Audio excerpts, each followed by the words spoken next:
Not everybody's going to give up everything and go live in a cave. Chocolate is the answer. I've seen the benefits of meditation, and it's what everybody says they want. Welcome to the Vitalist Podcast, where healing meets wonder. This is your space to gain transformative knowledge, deepen your mind-body connection, and awaken your human spirit. If you're ready to connect with your innate potential, embrace life's challenges, and expand what you believe is possible, this is the place. Get ready to slow down, be moved, and live like a true vitalist.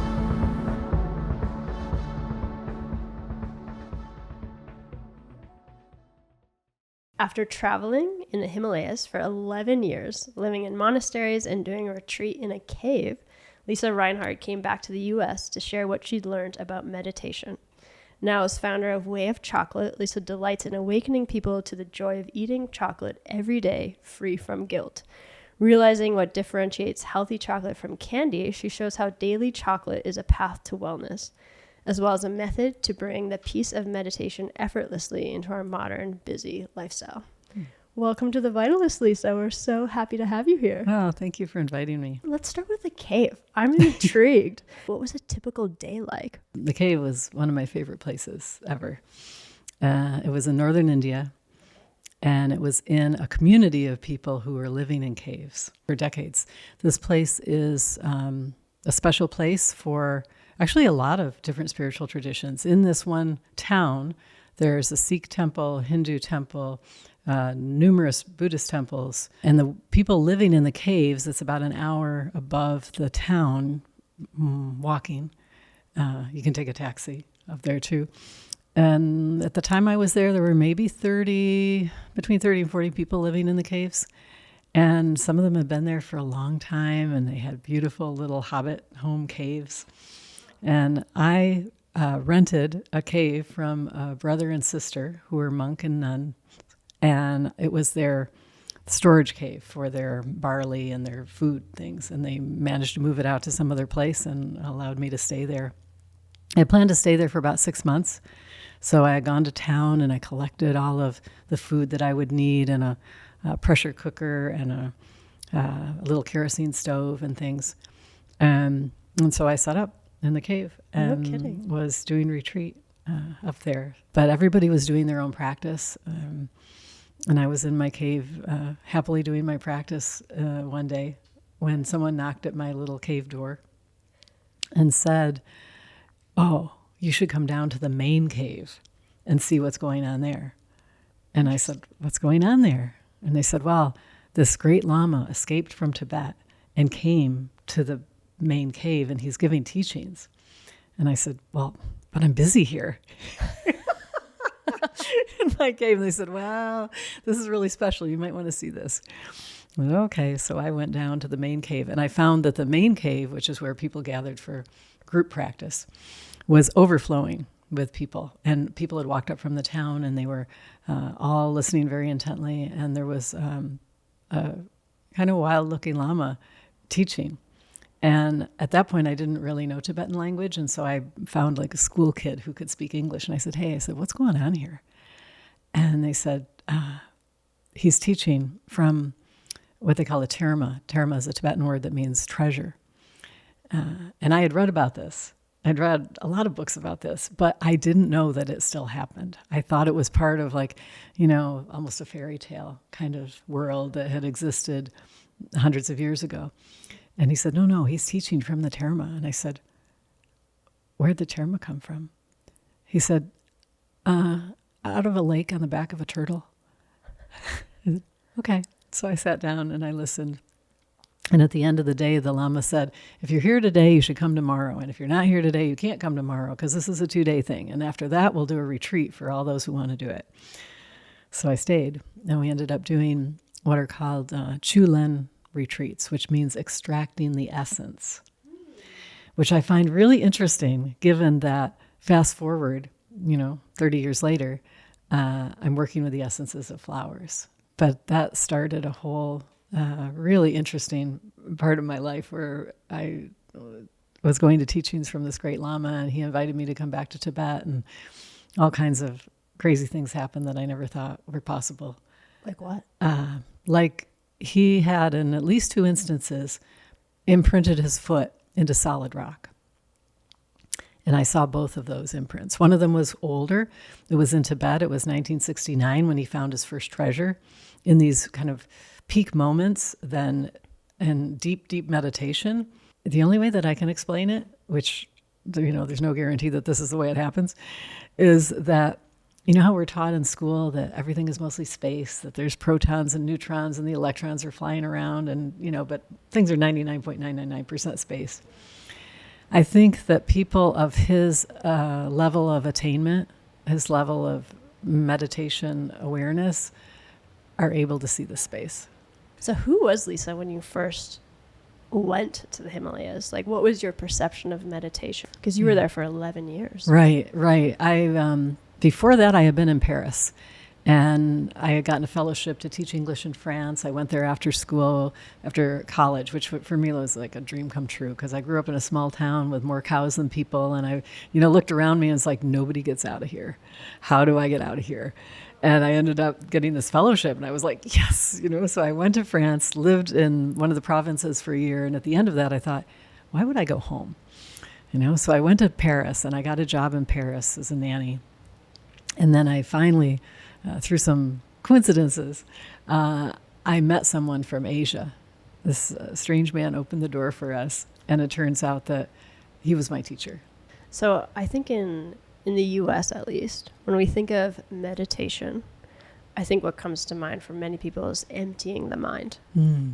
How would you describe meditation? Is that accurate, or do you see it differently? I see it differently. Okay. Yeah, and that's why I'm really glad I went to meet the people who had spent decades doing it, and lifetimes doing it.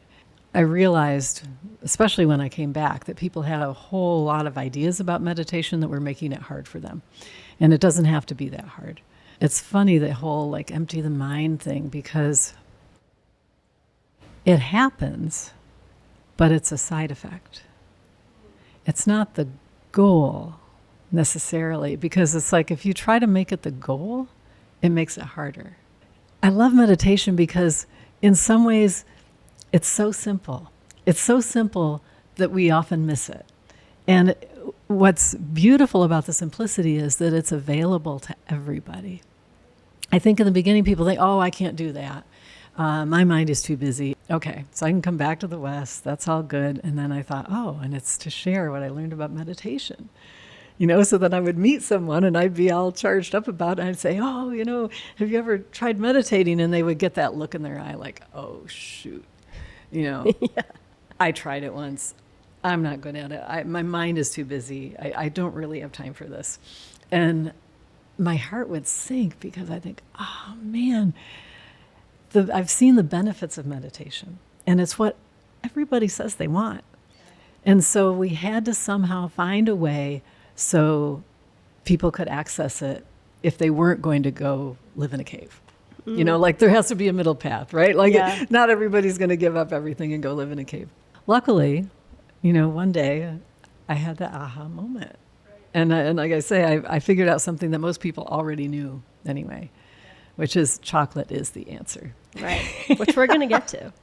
Well, we will get to the chocolate because there's a whole story there. Yeah, right. And the thing about that was that nobody ever said, I'm not good at that. I can't do it. I don't have time. My mind's too busy to eat chocolate. So it was the path of least resistance. It was the way to subversively do what I always wanted to do, which is teach meditation. And through that, people get to experience it without getting all tangled up in thinking about what it is, what it isn't, what it can do for me, what it can't. Right. So I think I would love your perspective on this too. So I think in the West, when we think of meditation, we think of it as a mind practice. But even with the chocolate, you're focusing your awareness more so on your body. So in your perspective, is meditation more of an embodied practice as opposed to a mind practice? Oh, that's an interesting question. There's all kinds of meditations for all kinds of inclinations. Remember when I said that I did a whole set of practices that have been done for hundreds of years? The first one is very much embodied. You take your hands and you go down your body, and then you put your whole body flat on the ground. And it's a very physical practice, as you can imagine, because you do it 100,000 times. Oh, wow. So for 100,000 times, you put your hands on the crown of your head, and then body, speech, mind, and then you go all the way down on the floor. And what you're doing is, here's another not great English word, like surrendering everything. It's like letting go of all pride, letting go of all obstacles, letting go of all rigid ideas, letting go of everything that's holding us back from recognizing our full potential. So there's a really embodied practice. But it's also mind. You know, what I love about the Tibetan tradition is that they like to engage body, speech, and mind all together because they see how we're distracted. And so, you know, and that's why I think, too, they use the beads. Right. They're used to count. You know, it's often counting mantras, counting practices, but it also gives a physical sensation to it. So if I were to step into Lisa and approach a meditation practice, what would I experience? Like, do you set an intention? How do you prepare for meditation? Do you direct the mind? Do you focus on the body?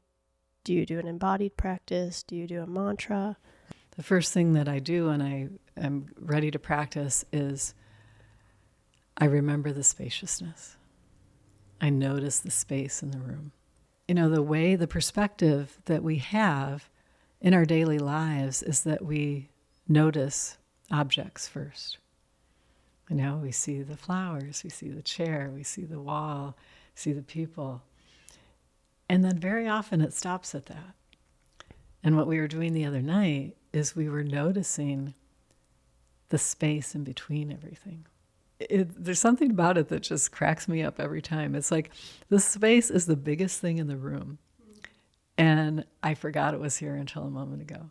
Yeah. And there's something about expanding into the space, relaxing into the space, noticing the space that immediately switches the body response.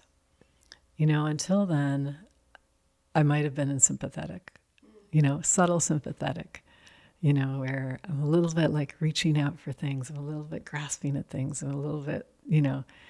And then as soon as I notice the space, it's like there's an that happens, and a setting back that happens, and an expansiveness that happens that even sometimes goes beyond this room.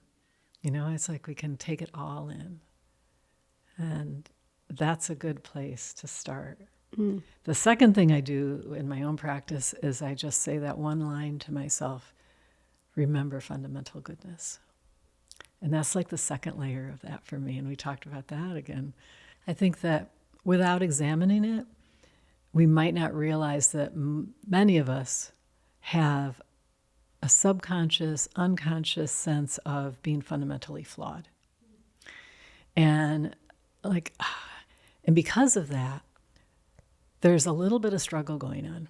You know, I said the other day in my meditation class in Phoenix, it's like when you see the duck on the pond and it's gliding along, but underneath his little feet are going like crazy, you know? And there's this sense of, we're trying to claw our way back to being fundamentally good.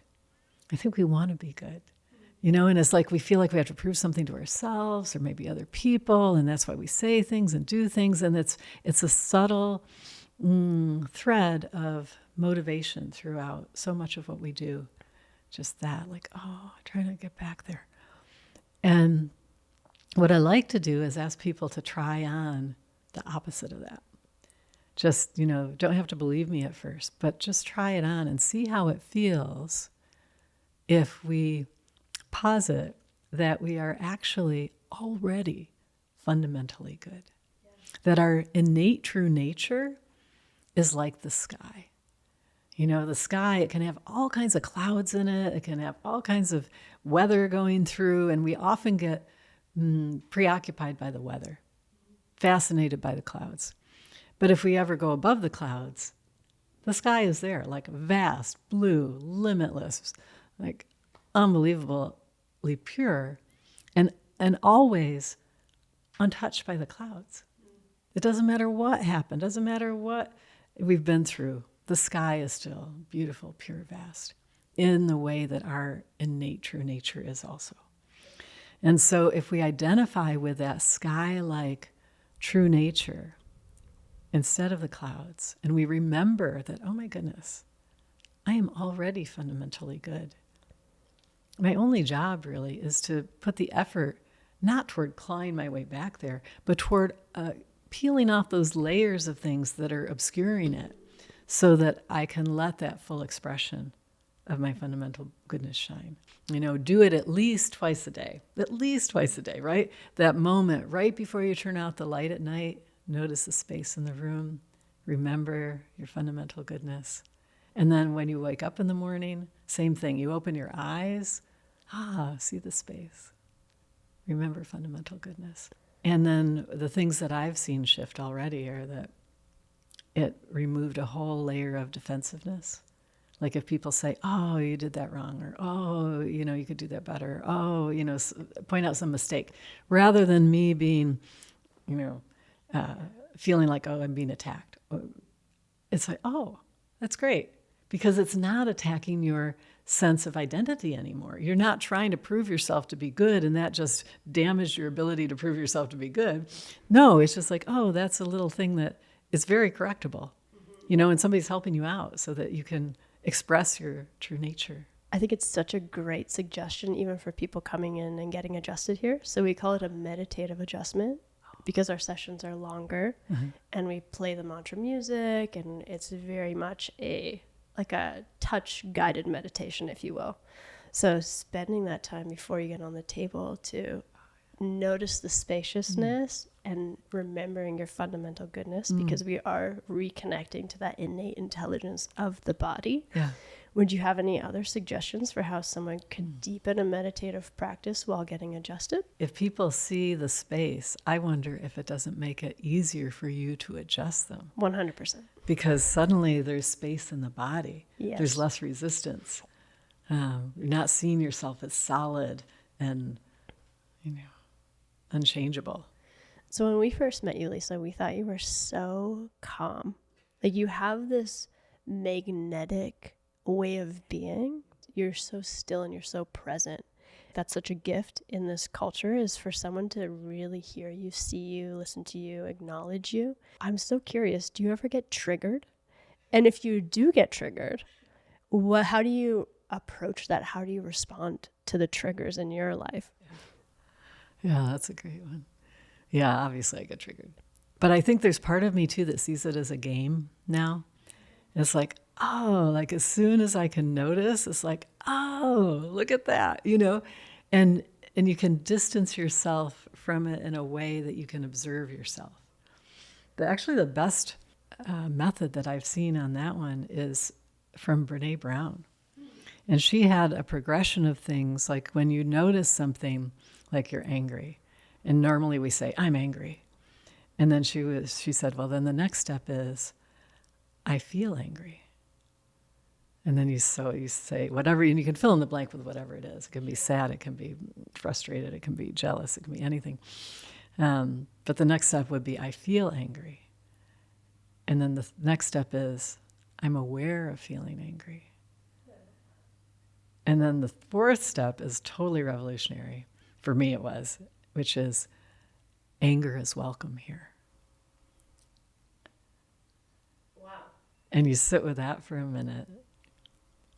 And then the last step is, anger and awareness are one. And so in each step, you just let it settle, sit with it. If there's a shift that happens. I mean, you can feel that. I feel like so many people, they want to go from, I feel so angry, to not feeling angry. And it's such a big jump. You need that progression.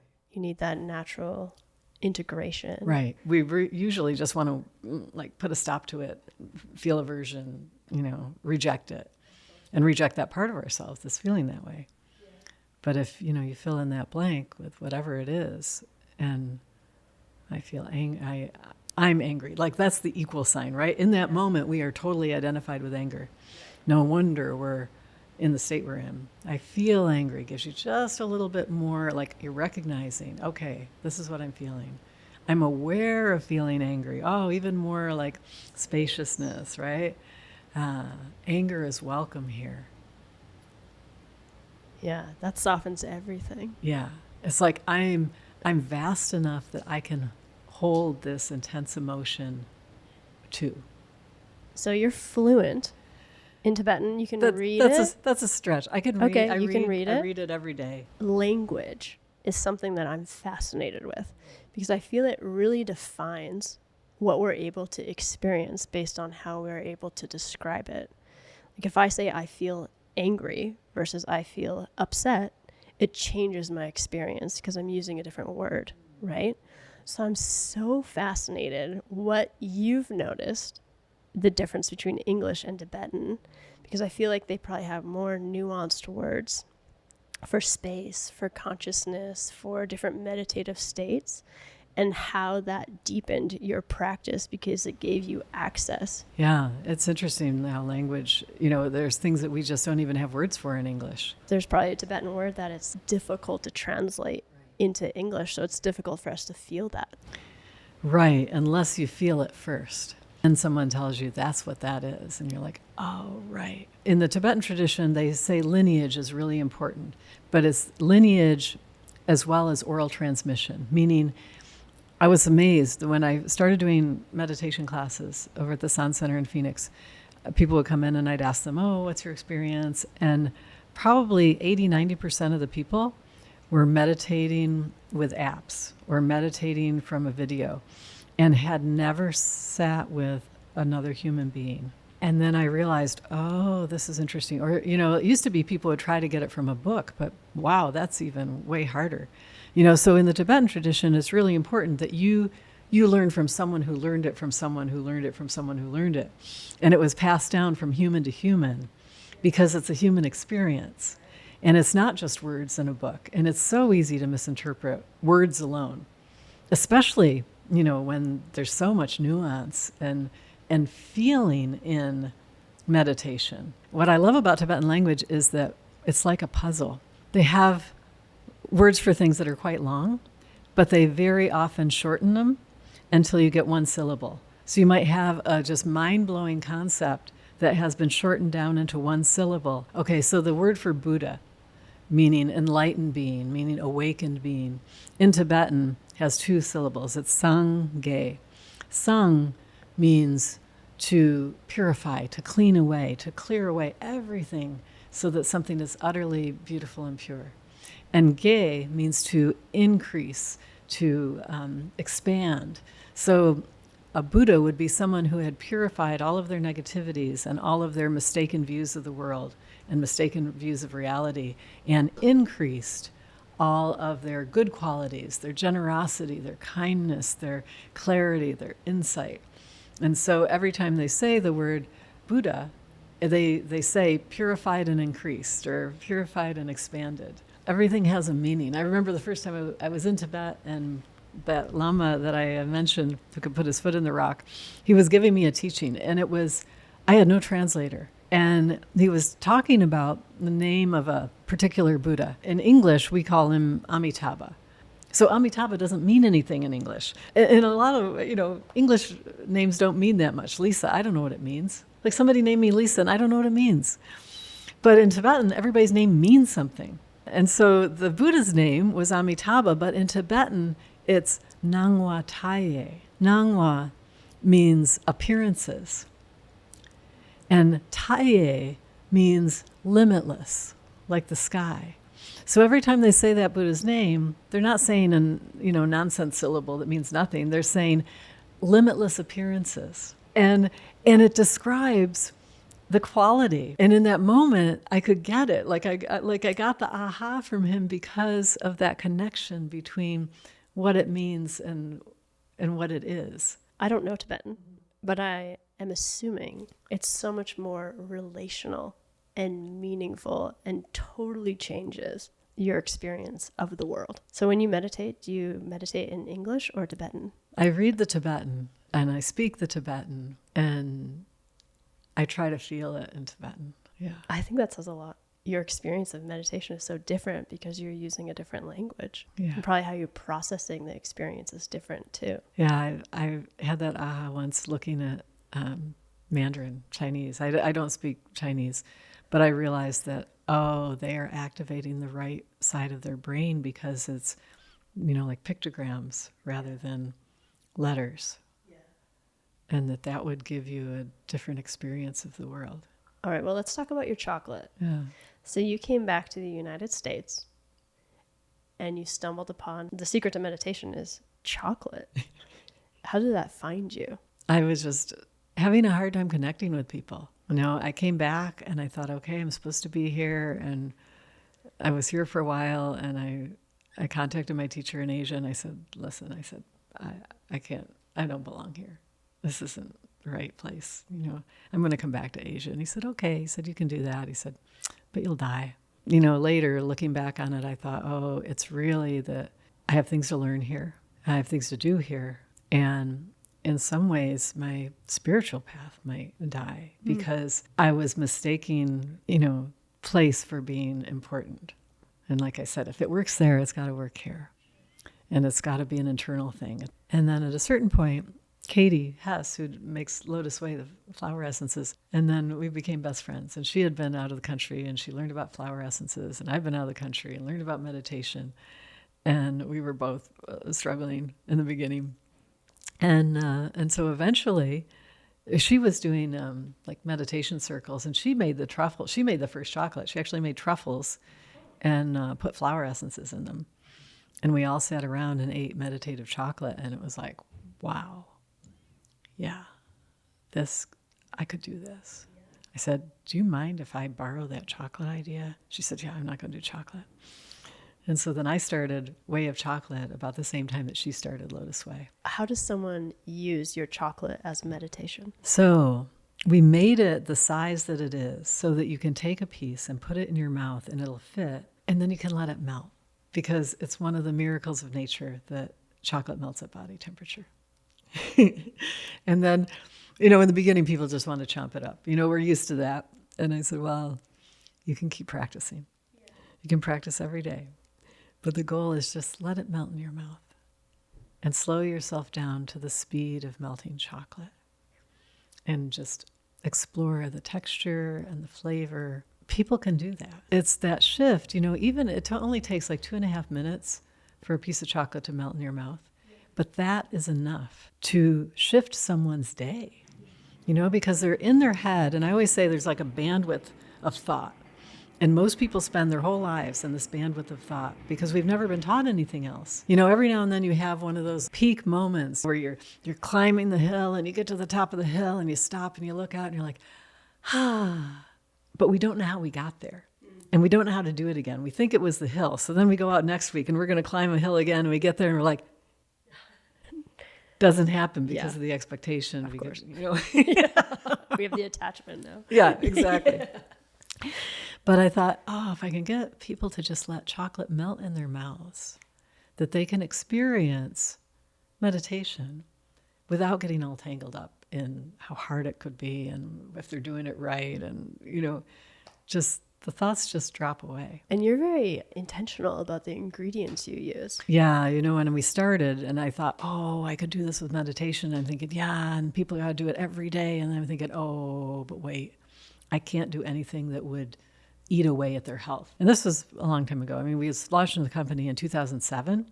And in those days, the studies were just coming out about how chocolate could be good for you. And people were pretty skeptical. I mean, I was skeptical. Nobody said that to me when I was a kid. And so I started diving into the studies and started connecting the dots about how could this be true. And it's funny because even to today, they don't really talk about the real deal. If people say, it's because of the percentage, it has to be 70% or above. I mean, that's real left brain, like 70%, not 69, it's got to be 70. And that's not true. The real truth is that dairy-free is the key, because just like you can't have dairy with some kinds of medication because it will block the receptors or block the absorption, in the same way, cacao, if you want to absorb all of the superfood elements, the 380 amazing things that are in cacao, then you have to have it without milk. Interesting. And the indigenous people knew that. They always, made cacao drinks without milk.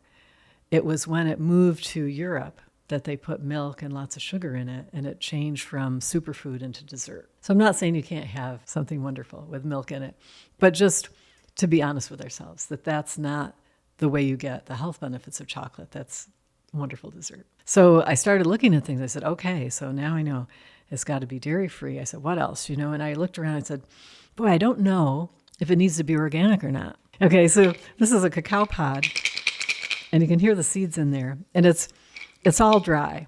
So when it was in the state where you would want to make cacao out of it, it would have been thicker and softer and bigger, and it shrunk when it got dry. And somebody would have, if it was going to be made into cacao, they would have taken a big machete and they would have sliced it open and spread it out. And inside there would have been a soft, white, kind of gooey fruit around these cacao beans. And then they would have let the sun beat down on that fruit and ferment it off the seeds. And then they collect the seeds and do a lot more work before it became chocolate. But I didn't know if pesticides could make it through this. And so in the beginning, I thought, well, I don't know, but I know that I don't want to be the cause of putting more pesticides in the environment. So I just go organic from the beginning. Turns out that was a really good choice. As time went on and I did more studies, I found out that they find a lot of pesticides in chocolate. And it's funny because even, if we're used to eating organic, vegetables, fruits, we're all on it. We get into the chocolate aisle and we're like, whee! Nobody thinks about organic in the chocolate aisle. That's so true. But it matters because they were finding levels of pesticides of things that had been banned. Like 10 years before they'd been banned. They were still finding them in chocolate. And it also depends on where the chocolate's grown, because even to this day, the big companies, the grocery store companies, are still getting their chocolate from West Africa, and it is still harvested by child slave labor. Oh, wow. And it is shocking. It's shocking. None of us would want to participate in that. And yet, again, we get in the chocolate aisle and it's like, whoops, I'm not looking for fair trade. I forgot all about that. Yeah. Some kind of fair trade, like rainforest. Ours is Rainforest Alliance certified. There's other kinds as well. But just to look for ethically sourced cacao, because the price that we pay for chocolate, when I buy chocolate, I think last time we bought 3.5 tons, I pay more per pound than if you go into the grocery store and you buy a bar off the shelf. So if I can buy 3.5 tons and that volume does not lower the price to a point that it's less than what you would buy retail in a grocery store, you know that there is a fundamental difference in quality and supply chain than between the two. So I was looking at organic, fair trade, dairy-free, gluten-free, soy-free. So a lot of chocolate has soy lecithin in it. Why? Because it makes the chocolate slip through the machines better. Oh. That's not for health. That's not for flavor. That's manufacturing, criteria. I don't know. I don't think it belongs there. Especially when the soy, 95% about of the soy in the U.S. is GMO. So dairy-free, gluten-free, soy-free, no GMOs. Where do you get GMOs in chocolate? Sugar, often. If it is beet sugar, which they would just call sugar, over 90% of that is GMO.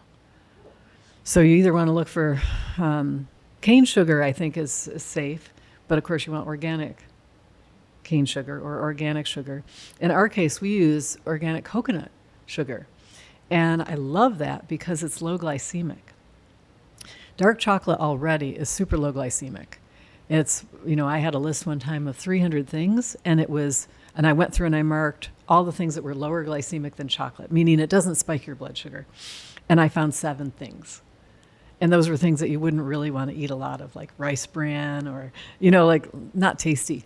But dark chocolate is already super low glycemic. And then if it's made with organic coconut sugar, that's the best. Yeah. A piece of chocolate like we do is only 2 grams of organic coconut sugar. The same amount of ketchup is 4 grams of sugar.